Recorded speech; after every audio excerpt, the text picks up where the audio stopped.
we wanted to get a little bit deeper around what is composable architecture and why is it important for that digital agility. We understand a little bit about the decomposition part of it, but if you can just run us through a little bit more detail on what does that look like when you talk about composable architecture. Yep.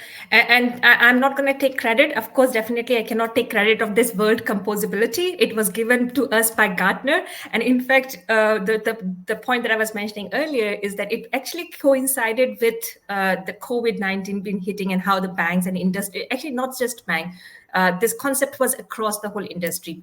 Gartner did realize that only organization who had this mindset of modularity in whichever industry they had looked at, only those organizations were able to come out of COVID, are able to react to COVID very fast. So they found that the key ingredient for success in that kind of situation, which was not foreseen, that no one could have predicted it, and still organizations had to react to it.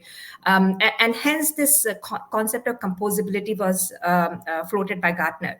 And they didn't just put that composability from technology point of view. They looked at composability at three different angles. They said the business itself needs to be composable. So they needs to have a blueprint of the business, which is able to put together and create a new business model as a result of it. So business needs to think, the business architecture needs to be composable as well.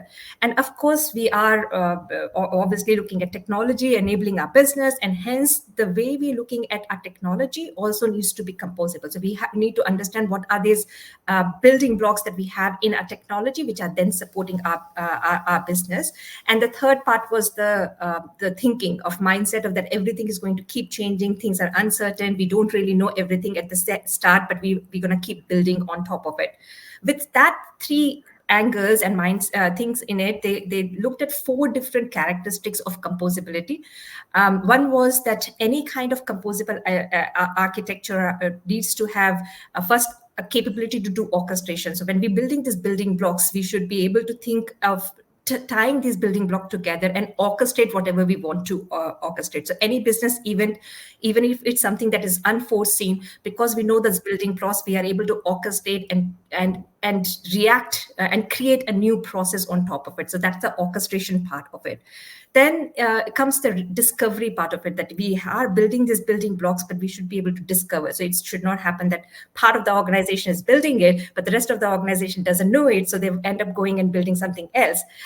So it should be discoverable, and it should be discoverable not just from the technology, but also the business. Business should know what we have within the whole enterprise as a result of it. Modularity, I mentioned, which comes with the orchestration, and autonomy.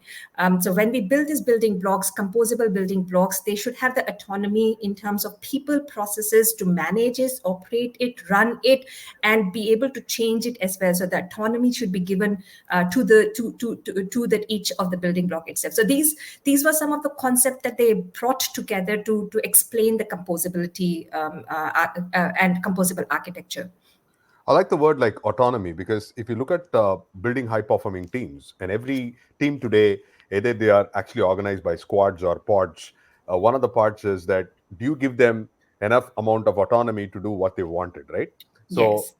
they can decide whether they want to do Scrum, Kanban, they could do their way of working. So I think it fosters that level of thought process that a self-organizing team that thinks about, okay, what should I prioritize now for making this change, and give them the opportunity to experiment a little bit, because sometimes it's just first time they're doing it, they're probably learning curve about making this composability aspect of it, picking up a right use case, user story, Yes. and looking at the proof of value, and then making it demonstratable to make that work. So Yeah. that's quite helpful to understand a little bit more on composability.